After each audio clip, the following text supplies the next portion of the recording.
This is Ticats This Week, and it's playoff time. We've been waiting a long time for this. There were some moments where we weren't positive it would happen, but now we're set. Home playoff game for the Tiger Cats.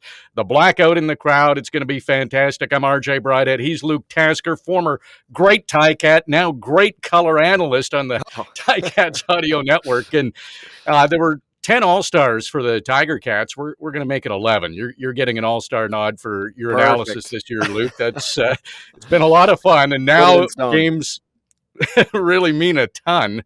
If you haven't listened to Ticats Audio Network or gone to ticats.ca, then you don't know 10 Ticats have been All-Stars. Brandon Revenberg, Chris Van Zyl, Jalen Acklin, Tim White on the offense, Simone Lawrence, Dylan Wynn, Jagera Davis, Tunde Adeleke, Carriel Brooks, Jamal Roll on defense. So 10 from the Tiger Cats. By the way, Montreal had 7. So Tiger Cats had more. Toronto had 7 as well. So Tiger Cats led the East Division. I want to ask you about the East Division winners. Simone Lawrence, East Division most outstanding player. And when he was asked about it, he gave credit to the defense. It's a defense award. Talked about Joe Vaughn, Santos Knox, his buddy in crime, said Cam Kelly is one of the best new Sams to come into the CFL. High praise there. If you look at the tackles for Ted Laurent, it's low, but Simone said he's drawing the double teams and taking the double teams to open things up, so that doesn't get noticed in Yeah. statistics. But Coach O said it's not an accident he's great. He works hard. You played with Simone. How hard does he work? hmm And I see that there's something next to you in your room there. For those of us those Yes, seeing the YouTube version of this recording, there I should have acknowledged that. See, that's why you're an all-star in media now. RJ is no shyness about being a Simone Lawrence fan, and so am I. Yeah, he is something else, man. Like I'm trying to think of how to describe him in maybe a way that isn't already known, but he's so special. It's incredible the way that he doesn't get injured. That's one of the things I always admired about him. He plays so hard in one of the most physical positions in professional sports. He's strong, he's athletic, and he comes every single day with a positivity and an energy that is unbelievably high, but also not disingenuous. I mean, that's really him. Like he just loves playing football. Like I really think he would maybe do this for free, and he just loves being great at it. He loves being a part of a team. He's vocal. He's got all his social media and everybody. But that's not coming from a place of him being all about himself. He just loves the place he's found himself in life. He's a football player. He loves it. He loves his teammates, and he really loves the Tiger Cats. I said it earlier this season. Actually, excuse me, it was a week ago when Simone broke Rob Hitchcock's record for most tackles by any Ticat in their Yep. tenure with Hamilton. So one of the that is interesting because there's been great players who have come in and out of even in and out of the Ticat locker room and in and out across the league and played for many teams. But to be around a team for as long as Simone has, for as long as a guy like Rob Hitchcock has, that takes some a little bit different, some intangibles. And Simone is just very good for a team. He's just very good for a locker room.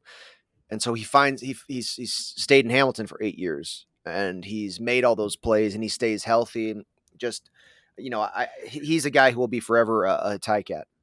Yeah, and I want to add to that, Luke, because he was asked about the goals he sets at the start of the year. And if players do admit them, it's, for a defensive guy, it'd be tackles or interceptions or whatever the number is. For him, he said his goal was to never miss a practice. If he doesn't miss a practice, everything else will take care of itself. And to be honest, I mean, I've been in this business for over 25 years. I don't remember an athlete saying that was a goal, and it makes a lot of sense. That means you're healthy.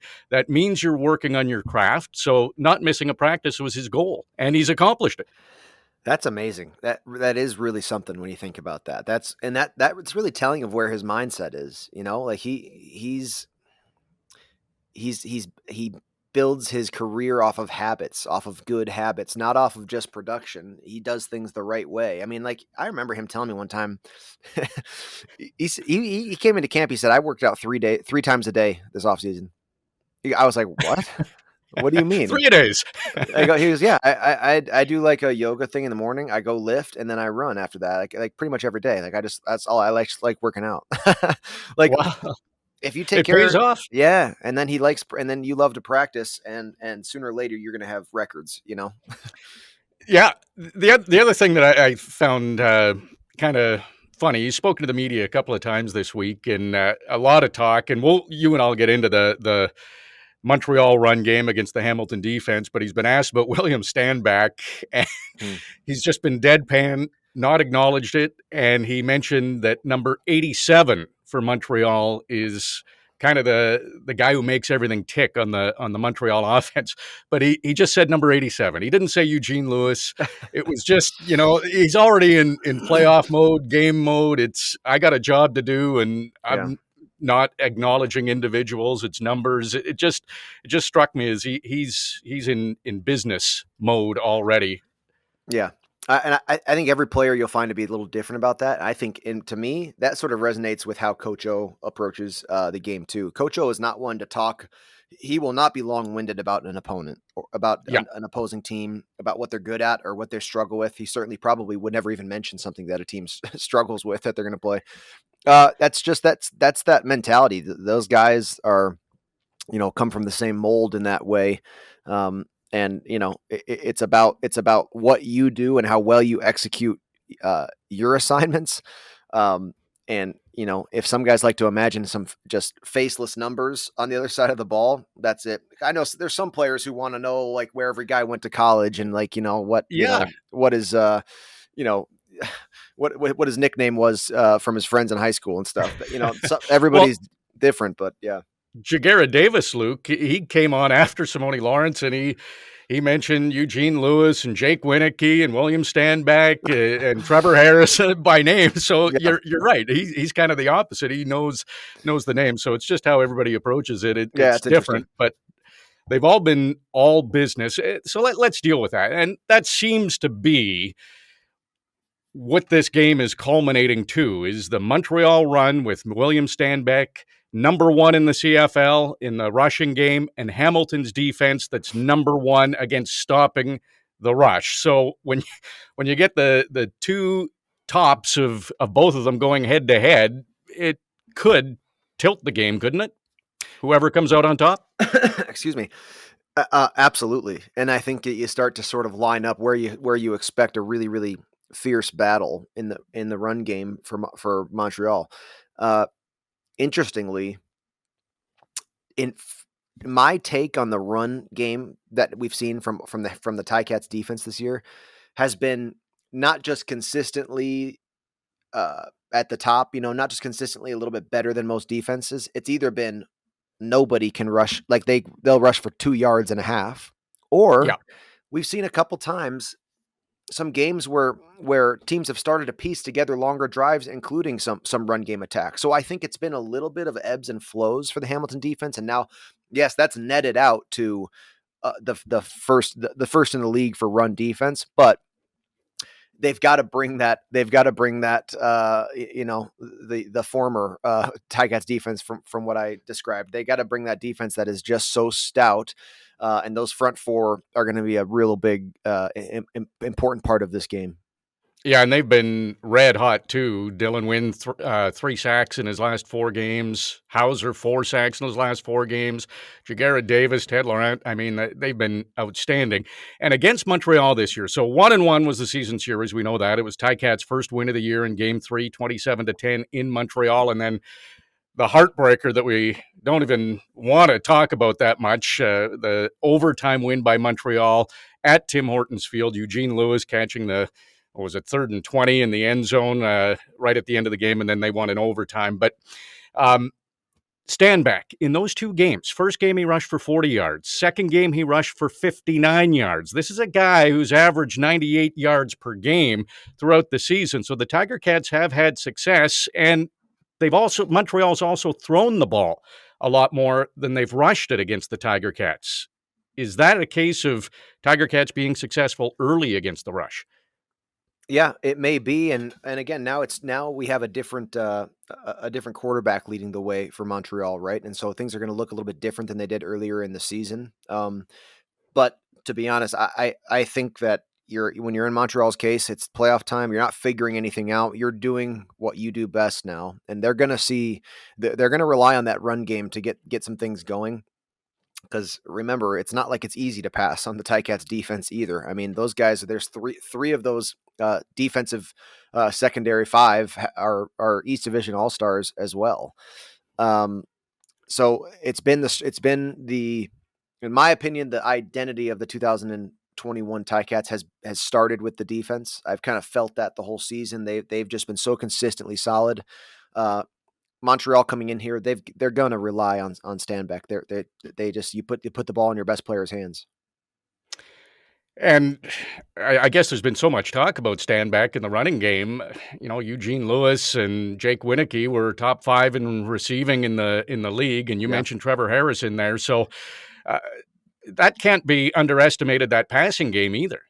I hope they do. I love not to say they're not going to have their successes. They've got a talented crew, and you got to remember Trevor Harris has won playoff games and has won Grey Cups, and so uh, this is not going to be a new or uncomfortable situation for him. But I kind of take my bet on the Ticats defensive secondary just about over any position group in the league.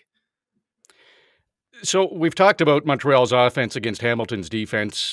Your thoughts on Hamilton's offense going into this game? Montreal hasn't seen Don Jackson, and assuming he's healthy and going to play, he adds a little more burst to that running game for the Ticats. He does, and I think that he adds to the run game, obviously objectively or naturally, but that attack helps Jeremiah Mazzoli, helps the offensive linemen, and trickles down and helps the receivers. So that attack would be fantastic.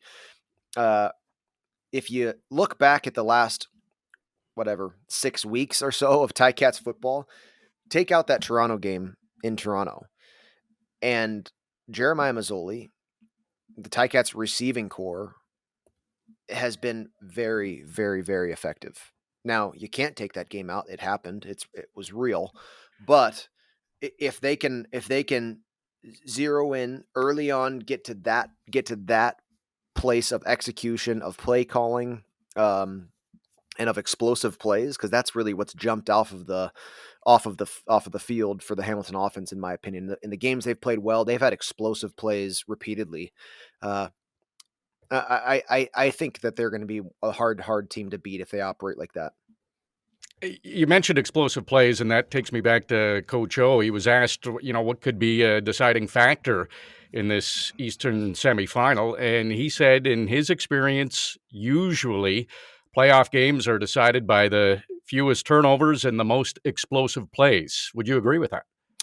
Yeah, and statistically, you can say that about that's a good stat to hang your hat on. In predicting any win, that's that toxic ratio. But we had mentioned last week, RJ, like what changes or what it kind of takes at this point in the season, and sometimes it's the teams. First of all, we've talked about that are healthiest, that have been able to avoid injuries, especially to key players as you get late in the season, and that can be tough. And there's just no rhyme or reason. Sometimes adversity will strike at any time. But so being healthy, but the teams that are making the fewest mistakes sometimes, and that certainly falls onto that turnover ratio part. It's the same concept as the penalties as well. Those teams that are just not totally zeroed in, it's not an effort thing. It's not a care thing. It's not a desire to win or lack thereof thing. That's not what we're talking about. It's just teams that understand how costly a penalty is, understand how costly a turnover is. And it comes down to these small decisions in a game where you have just caught a ball and you've got 4 yards to get the first down. How risky are you going to be with your extra moves and trying to stay alive and putting that football at risk? And the teams that have that awareness inside them somewhere that says, you know what, I need to protect the ball more than I need to fight and risk fight for this first down and risk a turnover. It's those micro decisions that win playoff games, that win Grey Cups. And so one team is going to not be mentally in playoff mode enough and they're going to make that mistake, and the other team's going to make fewer. That's great analysis, Luke. You're listening to Ticats This Week. RJ Broadhead and Luke Tasker setting up the East semifinal between the Ticats and Montreal Alouettes at Tim Hortons Field. Jagera Davis said that Ticats haven't even come close to scratching the surface of how good they can be in the regular season. Do you agree with that? Oh, I think they've come a little closer than I think they've scratched the surface. I would say there's been some greatness. Now, again, Edmonton had struggles all year. They are licking their wounds at this point and reevaluating. But the Ticats in Edmonton, stands out in my mind as to sort of firing on all cylinders. Certainly, though, to his point, like I said, it's that last month and a half or month of football has been great, with the exception of Toronto, with the exception of a drive here and there, with the exception of to Jared's point, you kind of gotta. You're still hoping to come out and see that greatness that has only been at points during the season, but not consistently throughout the season. I would hearken to 2019. In a sense, there was a little bit of a difference, because at this point, right at the end of the regular season, it was like the Ticats couldn't lose, kind of thing. And sure enough, we went on to lose the Grey Cup. But at that moment prior to playoffs, it was like we've been showing greatness all year, So I think, to sort of talk out of both sides of my mouth and to, in a sense, agree with Jagera Davis, there is sort of a question mark of which group's going to show up, of which Ticats we're going to see, because we've seen the good and we've seen the bad. But the times that we've seen the good, I think it maybe is the hardest team to beat. Yeah, I can't argue with that. I also want to ask you about Patrick Levels of Montreal. He guaranteed a win for the Alouettes. He called out a few players. Tiger Cats were asked about it. Nobody bit. Nobody went there. They said, we're focused on the game. We're not worried about them. How about you? When other teams would trash talk, how did you handle it? So I was what's the word? Not a hermit. Anti-social media. I'm still very I still don't have a really presence online. I sort of am now sort of in the game, but in a much more so on the field analysis way. The sports news stuff, certainly when I was a player, just did not resonate with me. I didn't know if guys were saying stuff. If not, if it was brought to my attention, I was kind of the mindset, maybe people are saying this stuff every week. I really don't know. I'm not really sure what other people do, but it had very, very little effect on me. I was never personally a bulletin board guy, okay. Classic, put this guy's quote in the newspaper on the bulletin board, or put this guy's picture or whatever he wants to say, and let it motivate you. I was like, why am I going to let this guy make me decide how to play the game I want to play? I always played from a very positive motivation point. I was playing football with a smile on my face when I was at my best. And the negative motivation or bulletin boards type stuff wasn't for me.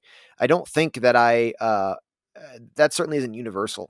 I think there are some guys who feel that and kind of can easily motivate themselves in sort of that chip on the shoulder kind of way, to say, look what they're saying about me. I'm going to prove them wrong. It wasn't for me, but if it works for you, go for it.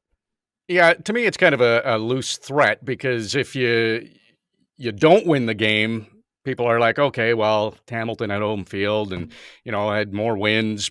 But if you do, then you sound like, hey, I guaranteed it. So it's really you can't lose by throwing it out there. Yeah. Not really a high risk statement. Yeah. So, of course, the East semifinal at Tim Hortons Field, it's at 1:00 Eastern time. If you want to go, you can get tickets, ticats.ca/tickets, and wear black. I got my black shirt on already in advance. I'm going to wear all black, even though I'm not going to be in the crowd. I'll be up high, but that's the plan. I'm taking part in it. As a player, what does the blackout do, and what does that crowd sound like when the other Yeah. team's offense is on. Can you put it into perspective for us? It's very, very fun to experience that as a player as well. They'll be blacked out as well. Obviously, the Ticats. I mean, uh, it's just a great energy in the stadium when everyone sort of agreed to be on the same team. Like 20 some thousand are saying, "Let's do this thing together." It is a very exciting moment. They do they're doing cool whatever promos or graphics on the jumbotron. I hope they have a great flyover. I love a great flyover before the game. Uh, but it's very exciting. It seems to me like in sort of like a part of that blackout mentality that the Ticats are advertising that the fans are going to buy into. It just adds to a little bit of buzz and energy, and it sort of is another just reason that the crowd sort of gets really loud and into the game early on. It is kind of amazing how loud 25,000 people can be. It really is. It's a great energy on the field. You're watching when I was always lucky enough to be on the sidelines during that Yeah, time. exactly. Offensive guy. Yeah, I mean, so defense has to communicate too, but obviously, as across North American football, the sound is adverse for the offense, right? There's more to communicate verbally, and I imagine, I'm kind of picturing what Simone Lawrence must feel like out there when his home crowd is going crazy, because offensively that's a little foreign to me, but it is exciting, and it was very, very fun to be a part of games like this blackout. Yeah, it is going to be exciting on Sunday, no doubt about it. If you are in the stadium, ProWire, Tiger Cats have partnered with ProWire, and if you're at the game, you want to listen to the game, Luke and I with the call, and it'll be real time. So there's no delay. You bring your phone with you, Ticats All Access app, and all the instructions will be there. If you've got an Android device, you have to download the ProWire app, but log on to the stadium Wi-Fi, and you'll be able to listen real time. You'll hear the hits on the field. Sure, you'll know how loud the crowd is if you're in there, but it should be fantastic. And Luke and I will try to give you some analysis in there and some statistical information as the game goes on as well. And just in closing here, Luke, your thoughts on the East semifinal? We're finally here. Montreal against Hamilton. What do you think? What's going to happen? Yep, there is. You look at this one at a time, but there is a long road still to the Grey Cup. I think just because of the way the East has shaken down this year, it's not like the West. Winnipeg had the West locked up weeks ago. This was sort of in contention for a long time, and I think there's reason to believe, or some evidence to suggest, that between Montreal, Hamilton, and Toronto, these are teams that any team could win any game each week. So I think we have an unbelievably exciting Eastern bracket here. I think that either team that wins at Tim Hortons Field is going to have a reasonable chance to go into Toronto and play. It's a as far as away games go, it's a reasonably forgiving place to play, especially for Hamilton, who did have a short bus ride down the highway. So things are in line. Things are lined up for a beautiful playoff bracket this weekend. I'll stick to it if we see the Tommy Condell, Jeremiah Mazzoli, Hamilton offense that we've seen for the better part of the second half of the season. I think they are going to be pretty impossible to beat. I don't think that you'll see an offensive shootout that goes wrong for Hamilton. If the Hamilton offense is rolling, I'm sort of counting on the defense. I've kind of been counting on them all year. I don't think that's going to be an issue. So if the Hamilton offense goes out and puts on a great performance, I think it'll be a double-digit win. I second that. That was fun, Luke. Regular season's done. Playoff time. Let's do it, man. Can't wait to see you up there. It's going to be a fun day. Well, that was Ticats this week, getting you set up for the Eastern semifinal between the Ticats and Alouettes. And tune into the Ticats audio network, because on Sunday, tons of pregame from 11 to 12. Bubba O'Neill and Courtney Stephen will set things up. And then the Ticats pregame from 12 to 1 with Louis B. and Andy Fantuz. And then Luke and I will have the call at kickoff at 1 o'clock from Tim Hortons Field. Can't wait.